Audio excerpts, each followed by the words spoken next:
morning, Aram. Good morning. How are you? I'm living, man. I'm living. Life is Me good. too. I've got a coffee. I saw you got a coffee. What's your mix in? Is that like an oat milk thing that you got going on there? Almond milk. Yeah. Good. I Good. so I have some friends that make fun of me. They're like, "Do you have like any normal people milk?" Um, No. because I've since I was a kid, I've always had almond milk. It hurts my stomach. Dairy hurts my stomach. I'm sorry. It I just does. I also think my hot take. I think it's slightly abnormal to drink cow milk. I think that's for calves, but that's my. I know I'm gonna get bludgeoned for that one though, so I'll keep that one to myself for future. But yeah. Yeah, so I could bludgeon you, but I'm not going to. My pushback is the overwhelming majority of the population drinks dairy, but also my defense to you is I'm weaning off of dairy too because I find zero benefits of dairy. I feel bloated and gross and it lactates your throat, like you can't talk very well after you have I've dairy. I mean, there are a lot of cons and not one many of pros. Well, yeah, of course you relate it to the broadcasting side, but it's actually true. I have a friend who's a professional athlete who like is ridiculous about like everything he intakes and whatever, and he calls milk a hormone cocktail. So I've always kind of just grabbed that and run with that one. So That's perfect. yeah, it's just I'm so healthy that I don't drink milk, but I also don't work out and I eat poorly. But at least I don't drink milk. Well, do you want to key them into your crippling caffeine addiction too?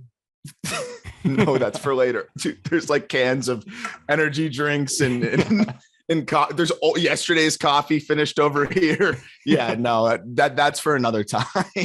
That's the classic formula for a fun and chill podcast, right? You start with something not related to your podcast subject, and then you get into your podcast subject, right?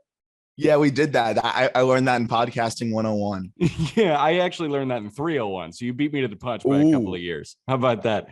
This is a Just Baseball Show, Tuesday, May 3rd. We're going to walk through the power rankings that will be live on the site at noon today. That's a venture that I'm taking on every other week to just kind of address the legitimacy of the contendership of these teams. So, the power rankings, like, okay, yes, the Twins are, one of the best teams in the American League record-wise right now. Are they one of the best teams in the American League? No, probably not. The power rankings will reflect that. You just mentioned before we started recording, the Rockies have a better record than the White Sox. And those are my two favorite teams at the moment. Mhm. But the Rockies are not going to be higher than the White Sox because, come on, you step away and you take a 5-foot view, let alone a 30,000-foot view. The Rockies don't have a better chance of winning the World Series than the Chicago White Sox.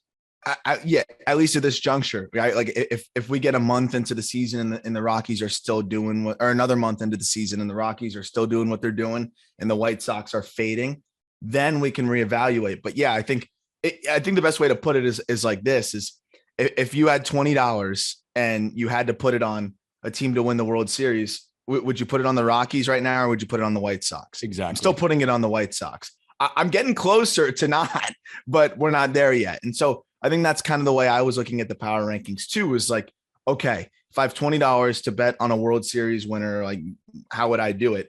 And even though the White Sox have been one of the more disappointing teams in baseball thus far, they're super talented. And if we're looking forward, they haven't quite disproven everything we believed at the beginning of the season yet. But they're doing a great job of trying to get there. I think they're getting pretty close, but I'm excited. I mean, the power rankings I know take you a lot of time, and they're a lot of fun. People get really pissed about them. Yeah, that's why I love them.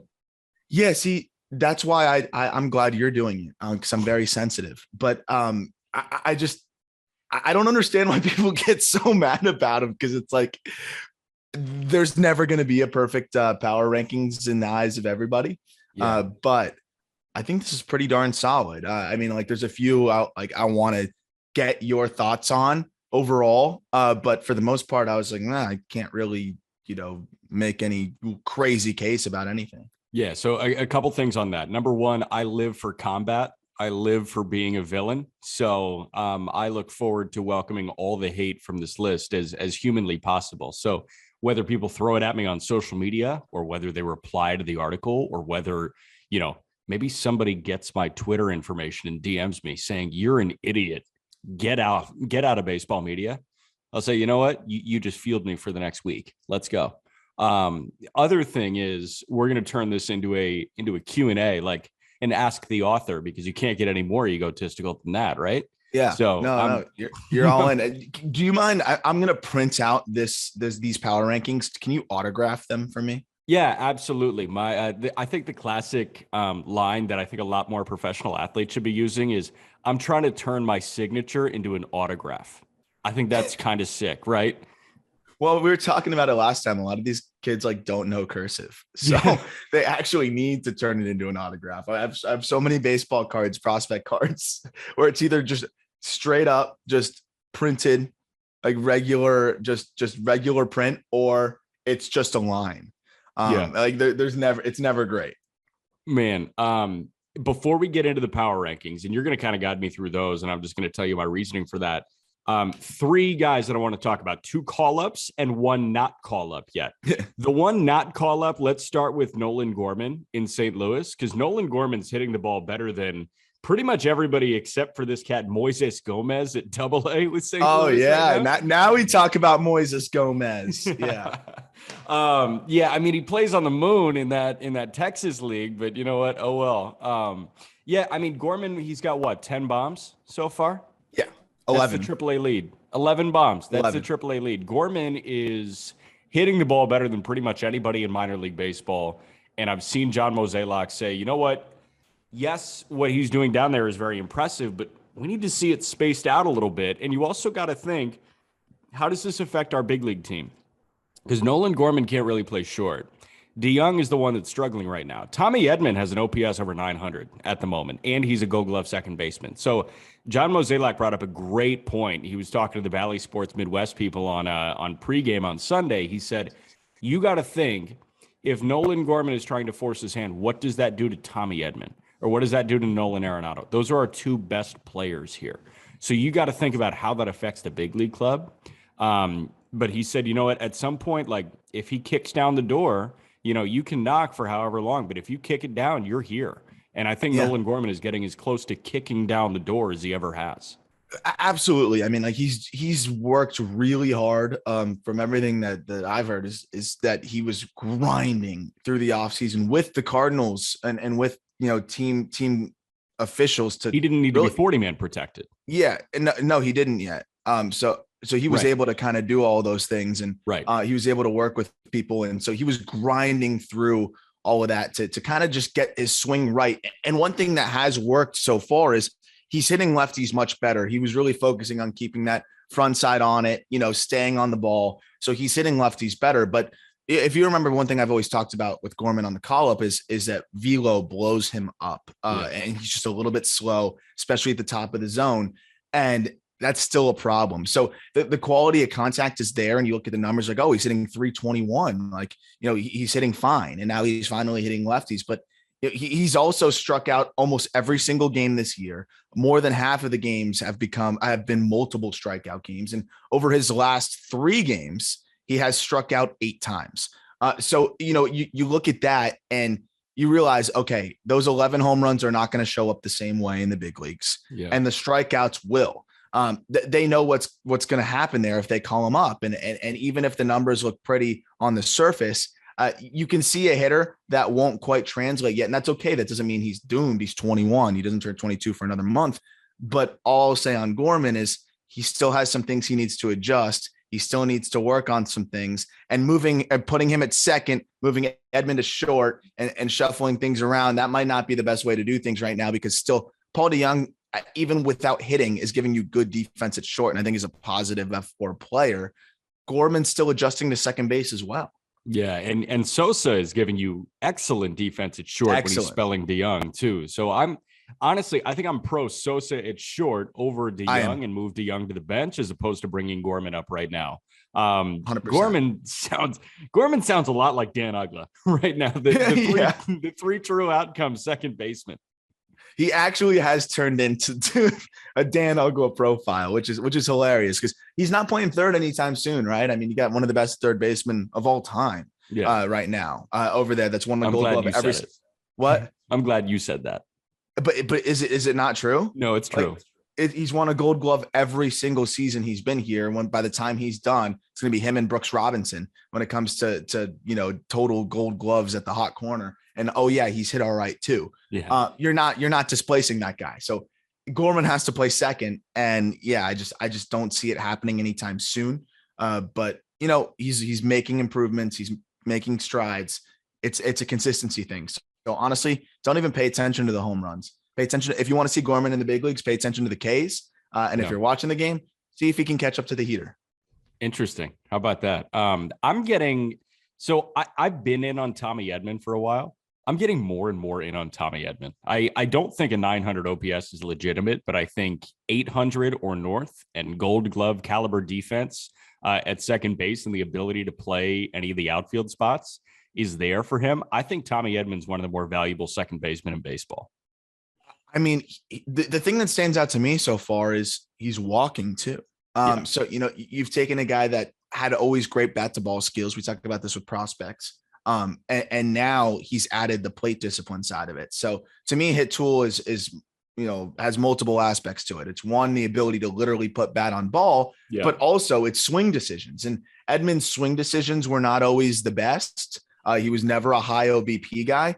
Now he has the great bat to ball with better swing decisions, all-time low or career low strikeout rate. I know it's been 21 games, but still, and career high walk rate by a lot. He's doubled up last year. He fully has doubled up last year's walk rate. So I'm loving what we're seeing so far. And you mentioned the defense. You mentioned the speed. He had 30 bags last year. He's getting on base more. So he could do 40 bags this year. This is a dark horse stolen base leader potentially if he starts, racking those up a little bit more and starts going for it a little bit more. But he's 5 for 5 this season. He does a little bit of everything. And 3 home runs isn't nothing either. He's adding a little bit of power too. Just a teensy bit. Just a teensy bit of power. He's probably a 10 homer guy, maybe a 15 homer guy, but you know what? I'll absolutely take that. 2 call-ups real quick. MJ Melendez for Kansas City, Jose Miranda for Minnesota. Melendez came a day sooner than Miranda, and Miranda came when a couple of guys went on the IL. Let's start with Melendez because we talked about this for a brief moment. Where does he play with the Royals now? It's funny. I look at the situation. Obviously, we think he should catch. He should catch not all the time. I think Salvi should still catch despite all the crazy metrics. But I think it's a couple days a week behind the dish. I think it's the DH role because right now that's been Hunter Dozier for about 30% of the at bats. Then it's Salvi when he's not catching. So you can naturally get a fair amount of at bats that way, right? So when Salvi's catching, he's DHing. When Salvi's, DHing, he's catching.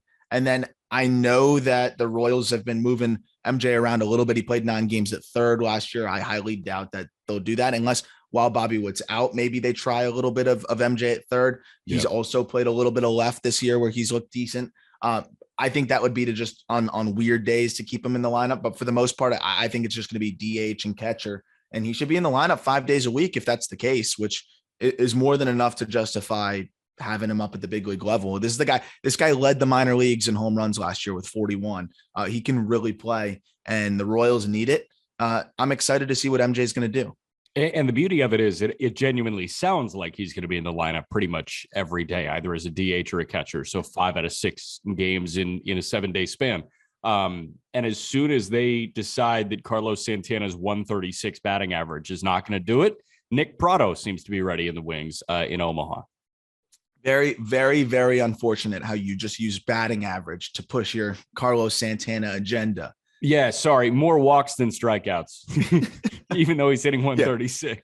No, they got to get that guy out of town. Yes. I'm sorry, but they're paying him $10 million. So I don't know what the plan is there. Pratto is a guy that instantly, I think, upgrades for you because he walks a ton too and offers more power and offers better defense. And I mean, he's the next guy to come up. You know what? Simple solution. See if Steve Cohen has any interest in a minority ownership stake in the Kansas City Royals, because he has shown that he is willing to eat however much money it takes. Oh yeah. Well, I don't know. They've basically had to trim the fat with useless, immobile guy already. Yes. So Carlos Santana may not be someone that they're interested in. It is. So Robbie Cano is going to get onto the ballot. What type of voter votes for Robinson Cano? To me, maybe someone that covered him through all of the Yankee days and really holds on to that. I just, there's a level of the repeat offender thing when it comes to PEDs. There's a level of just, this was never a hard-nosed guy that played the game, at 100 miles per hour at all times. And he was one of the smoothest swings and most productive second baseman really we've ever seen. But, and of course, if it's not for the PEDs, he's in the Hall of Fame. But, with the PEDs, with the kind of attitude and I think just persona that he's carved out for himself through the years, I don't see this guy being very widely supported when it comes to the Hall of Fame. So I laughed out loud yesterday listening to a baseball broadcast, and that doesn't happen often. Like I don't even think that I invoke that in a lot of people. Dave Sims, who is typically the TV voice of the Mariners, you know who I'm talking about? Mm-hmm. He had that viral clip of that Mitch Haniger RBI single last game of the regular season, or second to last game of the regular season. It was freaking awesome. It was electric. So Dave Sims, sometimes he hops over to the radio side to work with longtime voice Rick Riz. And they were talking about Cano getting DFA'd. And obviously he signed that massive deal with Seattle and then went to the Mets as part of that trade with Diaz for, Kelnick and all those other pieces. And Rick Riz brought it up, and Dave Sims hopped in on the radio side and said, "Oh, I loved working with Robinson Cano. He was such a nice guy when he was here. But when he got traded, I saw him in the clubhouse and I said, 'Hey man, don't get popped again.' And he got popped again." And I was like, that's a hilarious story to tell. Don't get popped again. That honestly, that's some balls right there to say that to a player. Yeah, but that's who he is. That's who he seems like, and I'm totally here for that. Don't get popped again. And he did. He did.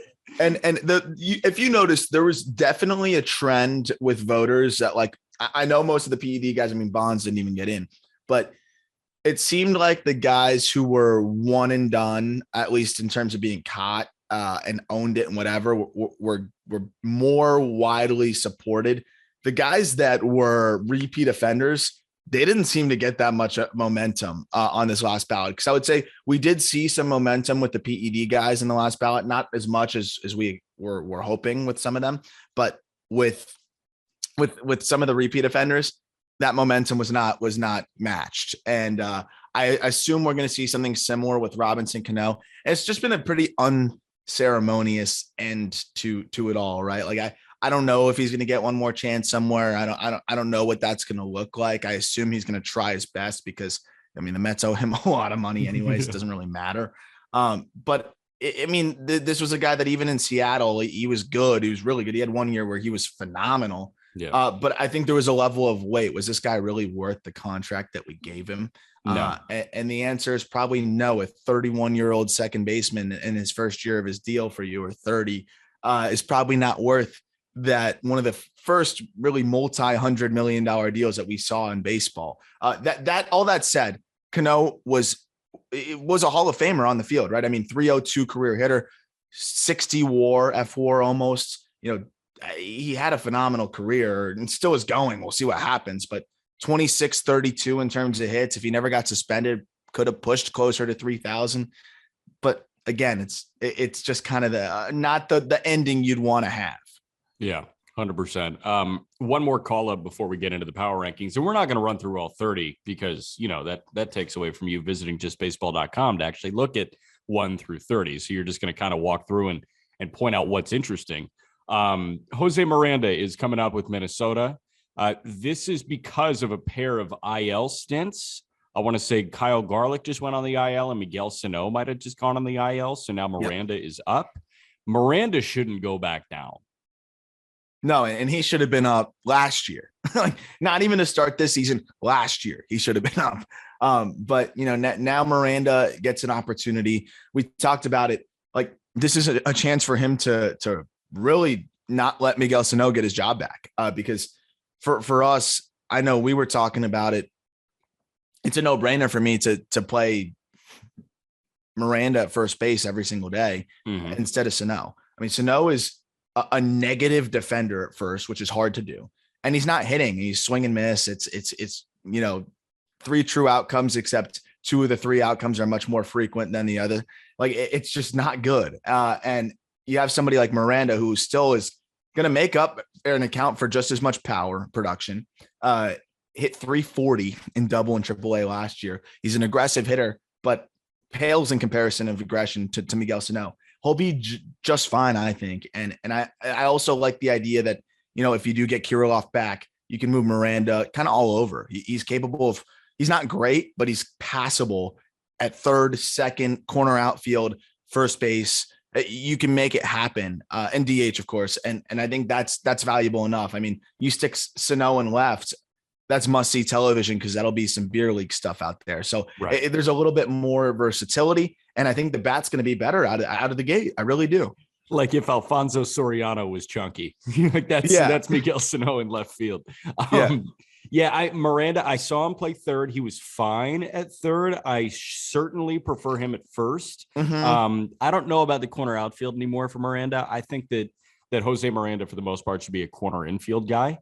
But you know what? If you've got a first baseman, third baseman, DH, Kirilloff can play the corners. We already know that. I mean, I think this is just a bat that Minnesota is going to want in their lineup for the next 6 years. 100%. And again, the production last year really backs it up. To strike, he was one of the only players in the minor leagues to homer 30 times and strike out less than 15% of the time. I think he was one of 3 players to do it. Vinny Pasquantino, another one. With the Royals. I mean, that's just a special territory, and that to me translates. And I think we're going to see it translate. He'll have some rough patches. He's super aggressive, but again, I think he's going to get into his power more. He's going to be more consistent than Sano. And I'm a big fan of his. I'm very excited to see how he looks in Minnesota, and a team that is already looking good gets a nice little boost too, because I do think he's an upgrade from Sano. Yeah. Hey, before we get into the power rankings, Loop, nice jersey in the background.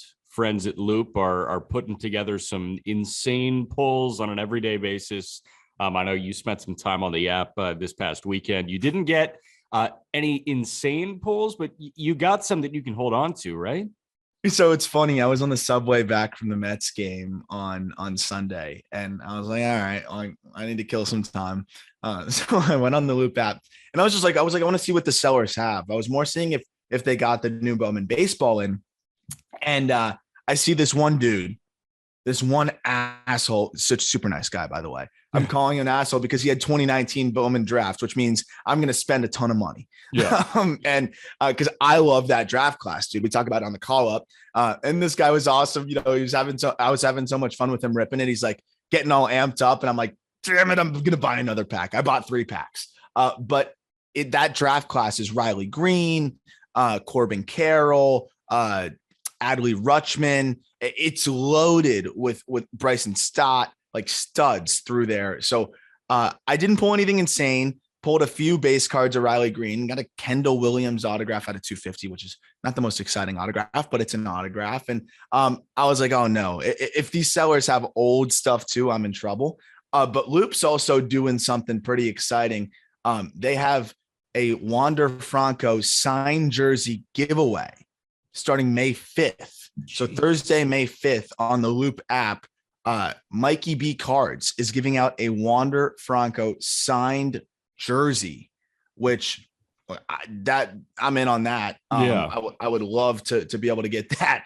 So May 5th at 2:30 p.m. If you download the Loop app, which the link is in our description, this guy, Mikey B, great seller. He'll be doing personal rips of Bowman packs with the new stuff coming out, I think tomorrow. Yeah. And he will be giving away a autographed Wander Franco jersey to anyone who enters by buying a pack. Will be eligible to potentially win this jersey. Damn. It's pretty freaking awesome. Cause I mean, talk about how one of the most marketable and also one of the most sought after names right now in the hobby. Wander Franco is it. And I'll download an app to take a shot at getting an autographed jersey from one of the best young players in baseball. And use the link in our episode description. Please. That is the direct link that tells Loop that we sent you. We got to tell Loop that we sent you. Okay. Yeah, please. is it Wander Franco and Shohei Ohtani that are like the two most sought after names? Dude, yes, it's wild. When I went to the National Card Show, which Loop had a presence at too, and it was just Shohei everything. And then I went to another show a couple months after that, which was after Wander, started to really heat up, and that's all everybody was hunting. And I like that. I think it's fun. Like, I love going after those names, but I'm really into the prospects. So with Bowman Baseball coming out, we're going to be ripping some packs on the app as well too. And we'll be selling on there soon. Our guys are getting set up there very soon on the Loop app. So we'll be doing some rips on there, and I'll be like FaceTiming in to talk about prospects and stuff like that. So very much looking forward to that. And we'll have more info on that in the coming days. But the prospect stuff is funny to me because you look at Wander and Shohei, those guys are dominating at the big league level. You look at the hype on the prospects, you talk about like Jason Dominguez and all these other names, and people like really just kind of group think on the prospects. So it's kind of a fun opportunity to get in with some cheap players. But I'm really excited about this checklist that we've talked about finally coming out tomorrow. And Loop has gotten all their sellers equipped with the Bowman Baseball. George Valera, Khalil Watson, some really exciting names getting their first autographs in the next box. And those will all be available on the Loop app tomorrow. So between the Wander Franco giveaway and the new Bowman Baseball, it's definitely worth clicking that link in the description and downloading the Loop app. Click the link in the description. Don't go to the App Store. Click the link in the description, and then you can download the Loop app from there. Okay, it's like Loop. It's like / just baseball. That's the big thing. So that's the word. All right. Tell me what I did wrong with the power rankings. Tell me where I'm an idiot, and tell me where I'm a genius, and you are lauding my abilities to rank teams 1 through 30. Okay, I'll get to that approach in a minute. I also just want to use the approach of just interesting talking points, because I know where you had sticking points, not even because you told me, just because this is where I think I would have some sticking points. Also, this sentence is really funny. The tandem of Anthony Rizzo and Aaron Judge are the most prolific power couple, and then in parentheses, both men are happily married. Yeah. So. I figure, they're not actually a power couple. They are a power tandem, but I wanted to use the word couple there. And I just wanted to make clear that Judge had a private ceremony in Hawaii, and Rizzo's girlfriend was all around Wrigley Field when he was a Cub. Are you sure they're happily married, though? I'm not sure happily. Should I take out the word happily? It's still in the editing process. No, I think it's a fine assumption to take. I would hope that Aaron, you're going to get a call from Aaron Judge's PR team. Aaron Judge is miserable in his marriage, okay? Get that right. Hey, Jack, this is Aaron Judge. Do you have 20 minutes to talk? You made me realize. But anyways, Giants versus Yankees. How difficult was that? Because you got Yankees at 4, Giants at 5. Yeah, it's hard. 2 teams that are doing phenomenally out of the gate. I mean, the Giants were previously 3. The Yankees are arguably the hottest team in baseball, so they jump up from 11. But leapfrogging the Giants was the one spot where I'm like, okay, that must have been tough to decide. It was hard. I think I did it because I ride hot hands. I think that, the Yankees were 9-1 over their last 10 when I wrote this up on Monday. And then didn't they just win last night? Didn't they beat Toronto last night? Like, the Yankees offense looks unstoppable right now. And I talk about that tandem of Rizzo and Judge, and they're hitting the shit out of the ball. And then you got Gleyber Torres starting to come around finally. And you got Isaiah Kiner-Falefa hitting above 300. What are we doing here? And then I look at the baseball reference page and I look at the highest WAR players that they have. And I'm like, who is generic white person that I've never seen before? Who is this other generic white person that I've never seen before? And it turns out it's like Michael King, Clay Holmes without his curly hair, and like Clark Schmidt. The bullpen is insanely good. The starting pitching with Nestor and Jordan Montgomery leading the way, and Garrett Cole being the third fiddle with a 3 flat ERA is mind-blowing. Yeah. So until Cole's been quote unquote garbage and he's got a 3 ERA, right? Right. So until this team comes back to earth, I've got to just ride the hot hand with them. And honestly, if I had to choose between the Yankees at this moment with this look and the Giants at this moment with this look, with Logan Webb not looking as sharp as I thought he would to win the World Series, I think the Yankees are my favorite over the Giants. I'm with you. And I think Rizzo's been a big X factor in that too. I mean, what he's done has been phenomenal, and the power has been insane. He is lifting the ball more than ever before. He is pulling the ball Correct. more than ever before. Correct. That came from Driveline. And, like there are some things with Driveline that, I don't necessarily see eye to eye with, but you know what? They said, here's what this guy did. When he realized that he was going to be at Yankee Stadium, he decided that short fence in right field was his. So he's elevating and he's pulling. And that's why he's got 9 bombs. And the shift has been a pain in the butt for him for a while, right? It's like, do I go over it? Do I go against it? What do I do? Now I can just go over it. A lot of those fly balls that would have been, like warning track outs are getting out now. And he's leaning into that. And that's been huge for him. One other thing that's crazy about the Yankees is you talk about the staff, but from top to bottom, if you look at pitching FWAR, they're number 2. Behind only the Milwaukee Brewers, who are, like the pinnacle of pitching, and ahead of the Dodgers. So, I mean, this is a team that, is really clicking on all cylinders. So, yeah, I agree with you. I like the Yankees move. I think they just have more firepower. I know the Giants have that balance and they have all these pieces, but it's also a team that's predicated right now. Like a lot of its success is based on Carlos Rodon, who, I think it would be ill-advised to assume that Carlos Rodon's going to do this for the entire year. So when you have that also in the fold, it makes it even more difficult to feel good about, them moving forward. Another team that I thought was kind of difficult to peg at this juncture, actually back-to-back teams that I thought were difficult to peg, that I'm interested to see how you stack these guys up, because they both dropped, technically speaking, one more than the other. The Rays dropped 1 spot to 9. The Braves drop 5 spots to 10. Both teams were two of the better teams last year. Obviously, the Braves weren't one of the better regular season teams. They won the World Series. The Rays were one of the best regular season teams and did their thing where they flame out in the playoffs. I know they made the World Series, but I'm waiting for them to do it all, because we say it every year. They're underrated, but they have never finished the mission. They're extremely talented. Both teams are, but I would say both have been a disappointment thus far. How did you stack up the levels of disappointment? Yeah. So I have Atlanta right under Tampa. Yep. Yeah. So I had Atlanta right under Tampa because I genuinely don't know if the production's going to come back from the players not named Austin Riley or Matt Olson right now. I know Acuna is not going to be, 2 for 14 through his first 3 games like he is right now. And Acuna is going to be a massive producer for them. But you know what? This is a team that has been performing through the first month without Ronald Acuna Jr. I know that Ozzie Albies had a very strong power start to the year, but he's hitting 205.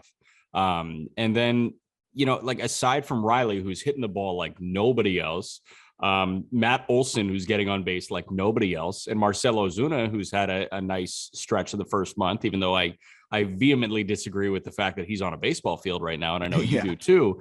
I don't know where this offensive success is going to come from. Dansby Swanson looks terrible. Travis d'Arnaud is not swinging a good bat whatsoever. I think that, this offense has top end talent, and I think that they'll have 3 really talented players. I'm worried about the other 6 that fill out the lineup. So, what's funny about d'Arnaud is as of late now, he's starting to catch fire, which is interesting, because I think he's one of the streakiest catchers I've ever seen, but piles in 3 hits in his last game yesterday. And now all of a sudden the batting average shoots up. It just shows you how, in small sample sizes, you can have a nice stretch of 4 games and get going. But the problem is with d'Arnaud is he hasn't stayed healthy. He's just never stayed healthy. And now 33 years old, we'll see if he can do that and what that looks like for them. The Rays, though, I haven't seen that same explosiveness yet, but I think they're going to be just fine. I'm kind of curious what your take is there with the Rays. They're 13-10. It feels like they're not even that. I feel like they've been even a little bit more disappointing than what they've been. Wander Franco is asserting himself as one of the best young players in baseball. Actually, I should rephrase that. One of the best players in baseball, period. Yeah. And hitting 313 with an OPS of 911. Now up to 322 with an F4 of 1.5, a 174 WRC plus. There we go. He's unconscious. G-Man Choi is striking out a ton, but he's walking even like more ridiculously. Yeah. And he's just putting up a crazy stat line, probably unsustainable. Where else is the rest of the offense coming from? That's my concern with the Rays. So I do like the Rays ahead of, or sorry, I actually like the Braves ahead of the Rays is what I was going to say, because I do have some concern about where the offense is going to go. Josh Lowe was sent down. We'll see if he can get acclimated a little bit more in AAA before he comes back up. Kiermaier has been a bit of a disaster. Brandon Lowe has been rough, but I think he'll get it going. But where is the offense coming from with this Rays team outside of Wander Franco and whoever steps up on that given day?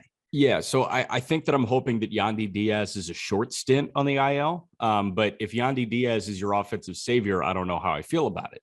My big difference that made me put Tampa ahead of Atlanta here is on the bump, because I think Atlanta, Kyle Wright's been a revelation, obviously. Yes. But everybody else has kind of underperformed. Fried's got a 3 ERA, so Fried's been fine, but Ian Anderson has looked slow out of the gates. Charlie Morton hasn't looked too hot right now. And Huascar Ynoa literally got optioned down. No, he's been horrid. So, these are guys that we were expecting to contribute here. And obviously Spencer Strider throws gas, but how big of a deal is Spencer Strider going to be for you? My thing with Tampa is we were talking about it with Colby, who's writing up a piece on justbaseball.com right now about Tampa's new ace, Shane McClanahan. I was super high on McClanahan last year, and I was waiting for the command to, fully form. The command, aside from a couple of spurts, like he's got the affinity for letting up severe contact once or twice an outing. But aside from that, this dude misses bats left and right. And I think when Boz comes back, that 1-2 of McClanahan and Boz with Rasmussen as the 3 is dominant. Rasmussen, who's who I was going to mention. I mean, he's for real, man. The guy's surgical. He spots up. The stuff's great. That was such a good trade for them. And then JP Fireison has been insane too. They've used him as in the opener role. They've used him out of the bullpen. He hasn't given up a run yet this year. Yeah, dude. I mean, you want to talk? I know. Yeah. Oh, sorry. I was going to say, they gave up Adames, but this is some good pieces for them. Well, and you got Wander Franco. Wander Franco is your shortstop now. So I talk about mutually beneficial deals, and we just saw it in full effect yesterday in Marlins Diamondbacks too. You had Adames. You had Adames for Rasmussen and Fireison. That's mutually beneficial. And then you had Zach Gallen with going to Arizona from Miami with Jazz Chisholm as the main return, right? Yes, it was 1-for-1 swap. Gallen shoved yesterday, and Jazz was pretty much the only guy that was doing things for the Marlins offense. He had a big double to drive in 2 runs. And then what was one of the coolest plays that I saw this year was Jazz is on second, ground ball to short, backhanded by Nick Ahmed, who thinks he can make every play because he almost can. Yeah. And he tries to make this Jeter jump throw. The second Jazz sees that, there's 2 outs. He's beelining around third. And by the time the throw gets to first and the first baseman goes to throw it home, Christian Walker goes to throw it home, Jazz is diving in. So Jazz scored from second on an infield single. I mean, that's the kind of electrifying stuff you get there. But then, the D-backs needed pitching so bad, and they got Gallen. It's cool to see those mutually beneficial deals. One thing I wanted to talk about it since you led into it. You think Jazz Chisholm's an everyday player now? I do think Jazz is an everyday player. Can you tell Don Mattingly that one of the only exciting players the Marlins have had since Jose Fernandez is actually an everyday player? Yeah. So the one problem with that is Don has a bit more baseball pedigree than I do. So even if I did tell Don Mattingly that, I don't know if he would take my words to heart. Is that fair? Has he seen your power rankings? No, he has not seen my power rankings. Why don't I just text that to him and say, meet me outside in 5 minutes. Yeah. The Marlins would be higher if you played your best offensive piece every day. Yes. I think that would be a good way to put it. But the Marlins, you put them at 15. I think that's a good spot. But Marlins ahead of the Twins. that's one I'm interested in hearing about, because the Twins are 14-9. The Marlins are 12-10. How did you get to that one? I've got some pitching bias, I think. Also, I think Minnesota is in, if the NL Central isn't the worst division in baseball, the AL Central is. And I think it's becoming very clearly the AL Central is the worst division in baseball. My thing is Joe Ryan is throwing like a 1. right now. He looks like he's the front runner for the American League Rookie of the Year as it stands right now. Having said that, Bundy can't keep this up. I don't even think Bailey Ober can keep a mediocre start up. I'm not sure what the Twins pitching looks like. And I know that the Marlins pitching is going to be great all year, because as soon as Eliezer Hernandez, stumbles a teensy bit, Max Meyer's waiting in Jacksonville. He's ready to come south. Yeah, he's got like a 1.5 ERA in AAA. He doesn't need to prove anything else. And again, now that Max Meyer coming up to the big leagues, that Marlins rotation's got to be one of the best in baseball. So I texted you a couple of weeks ago. You said, are the Marlins a top 10 rotation in baseball? I said top 5, because we were talking about them as top 10 before the year. And then when Luzardo looked the way he did the first couple of starts, and that's continued. Sandy. Yeah. And Pablo Lopez, he was the NL Pitcher of the Month by Major League Baseball. Like, everybody looks really freaking good right now. So if you add Meyer to the fold, they are inarguably a top 5 rotation in baseball to me. Yeah. And I agree with that. And I think that's what's going to keep the Marlins kind of hanging around. The offense is really frustrating to watch sometimes. And that's where I look at the Twins. The Twins can put up runs in bunches sometimes. And then we've seen the offense stall out. It's largely dependent on Byron Buxton being healthy when he has 7 home runs in 15 games. And, when he's in the lineup, he's money. Max Kepler looks really good. But where's the rest of the offense coming from them right now? I mean, I know Carlos Correa is going to get going.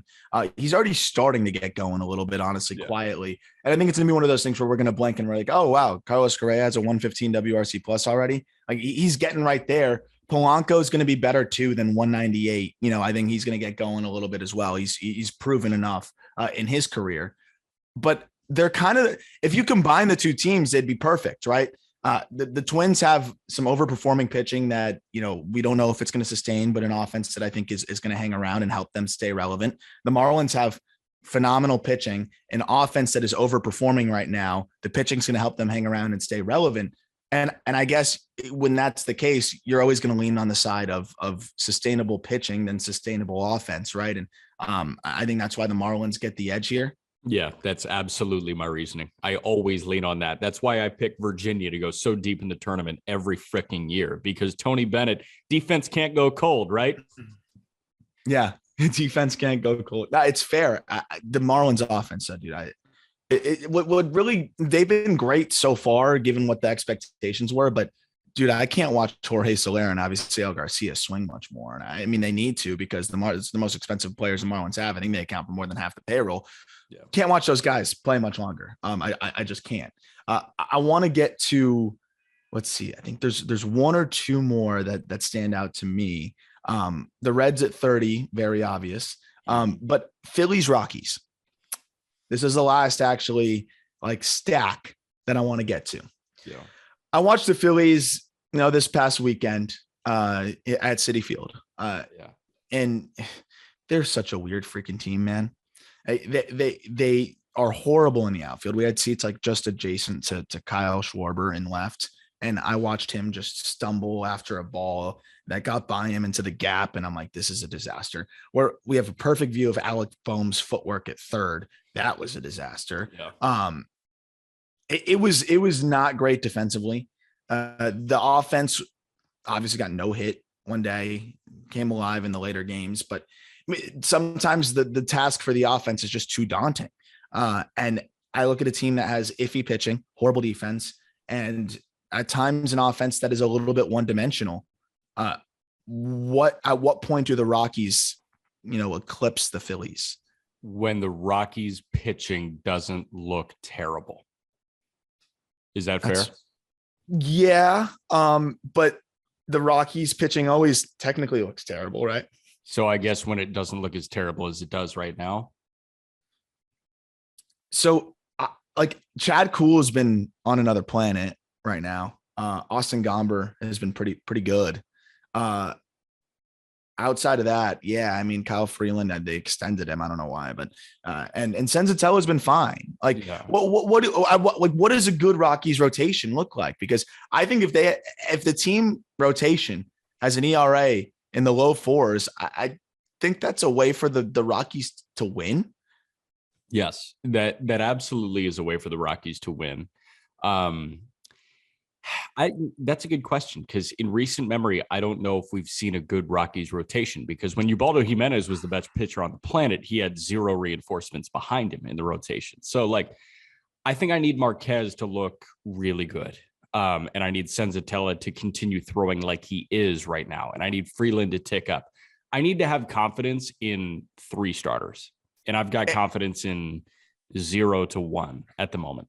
And you know what I was thinking about too? I'm like, imagine you're in that 3-game wild card setting on the road. The Rockies are going to get boat raced. Oh. If it would be horrible. It would be horrible. And I was thinking about it. I was like, okay, what did the year that the Rockies made the World Series, what did their rotation look like? It wasn't great. It wasn't great. I mean, they had Jeff Francis at the top, you know, and Francis hit a 4.22 ERA that year. Aaron Cook had a 4.12. Josh Fogg had a 4.94. Ubaldo had a 4.28. He was 23 years old that year. And that was really it. The bullpen was pretty darn good. Remember Brian Fuentes? Oh, yeah. And Manny Corpus, Jeremy Affeldt. So, and LaTroy Hawkins. So I think that was more of the edge for them. They had an uncharacteristically solid bullpen. And obviously the offense is always going to be unreal. And it was unreal that year. Todd Helton. Yeah. They had Todd Helton going off. They had Matt Holliday with a 1,000 OPS that season. Yeah. And they had Brad Hopp hitting 30 home runs and driving in 116. So that was a unique team that obviously got demolished in the World Series by the Red Sox. But I'm looking at what the recipe is for the Rockies. It's always kind of hard to figure out. But I do believe in this offense. I know you do.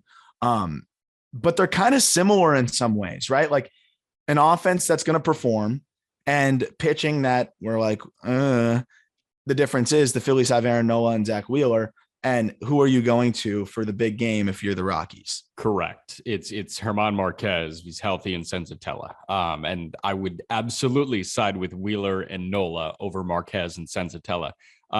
The other thing is, on May 3rd, I'm still holding out hope that Wheeler and Nola can turn their seasons around. But on June 3rd, if they still look like they did in the first month of the season, I don't know. Maybe they flip-flop, and we'll see what Chris Bryant looks like when he comes back. KB's hurt at the moment too. So I'm siding with the track record of the offensive pieces of Harper, of Castellanos, of Schwarber, and of Real Muto. And then I'm siding with the track record of the 2 best pitchers in the starting rotation, in Wheeler and Nola. I'm with you. And also something that's really stood out to me with the Phillies is Alec Bowm. Ever since that incident, has really been swinging it well. Yeah. I think he almost like got out a lot of emotion and stress and whatever. And that standing ovation like seemed to really help him. Bowm's been phenomenal. The guy's hitting 309 with a 373 on base. And he's hitting for power. He's hitting doubles. He's hitting extra base hits. Schwarber is heating up. He was really good in that. He needed Citi Field. He always crushes at Citi Field. He needed Citi Field to get him going again. And I know he's going to get going and be better. Bryce Harper is going to be better than he has been so far too. So, I mean, this is a team that the offense is going to come around. And again, I don't have any concern about Zach Wheeler personally. And again, like we talk about FIP and, you put the value into it, but when it's someone like Zach Wheeler and you see a large FIP discrepancy, his ERA is 5.79, the FIP's 3.62. I'm willing to say that there's some outliers and some weird stuff going on with Wheeler, and he's going to be just fine. Yes. That's a guy that I'm not as worried about it with, and I'm going to look at those numbers and say, okay, he's fine. So they'll be a lot better off. I think they need to find another arm though, and it's going to be interesting to see how they try to do that. Their system has kind of gotten better on its own with Andy Painter being phenomenal out of the gate, their 1st round pick, with Mick Abel looking phenomenal, Johan Rojas looking good. And Stott didn't play great in his big league debut, but has really boosted his prospect, value. Yeah. I'm very interested to see what they do, but I think Dombrowski's going to go get an arm because they need it. And it'll be interesting to see how they approach that. But Gibson pitching well, I think, really puts them over the top 2 of the Rockies at the moment. But I thought it was an interesting talking point too, of like expectations and still holding out the hope and how you stack those guys up. 100%. Full power rankings 1 through 30 live on justbaseball.com at noon today. So go check those out. You heard some of the interesting stacks that we just did. Again, in the episode description, go get the Loop app. Go get that Wander Franco jersey. You have to. it's signed. Yeah, I'm actually very intrigued to see if one of our listeners wins the Wander Franco jersey, because there's going to be a fair amount of people entered in that, but not like, given what you can win, that's a pretty high percentage chance giveaway there. It's like playing the 50-50 raffle at the Marlins game. There's just not that many people in it. It's not as much of a pot, but you got a pretty good chance of winning it. Franco's a pretty sick pot, and you might have a pretty good chance of winning it. Yeah. Amen. All right. It'll be you and Peter with a mailbag tomorrow. So thanks.